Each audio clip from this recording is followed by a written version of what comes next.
జై తెలంగాణ. అందరికీ నమస్కారం.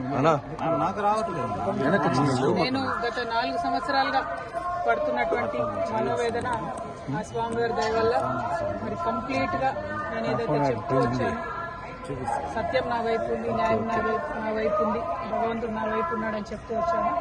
అదే నిజమని రుజువు చేస్తూ కంప్లీట్ గా కోర్టులో మరి క్లీన్ చీట్ రావడంతో స్వామివారికి కాలినడకన వచ్చి మొక్కు చెల్లించుకుంటానని అనుకున్నాను. దానికోసం ఇవాళ ఇక్కడికి రావడం జరిగింది. నిన్న కాలినడకన కొండకెక్కి ఈరోజు పొద్దున్నే స్వామివారి దర్శనం చేసుకోవడం జరిగింది. మరి అదేవిధంగా రాబోయే రోజులలో తెలంగాణ రాష్ట్రంలో తెలంగాణ ప్రజల పక్షాన తెలంగాణ ఇంటి పార్టీగా పనిచేయడానికి ఫ్యూచర్లో పొలిటికల్ పార్టీని కూడా పెట్టబోతా ఉన్నాను.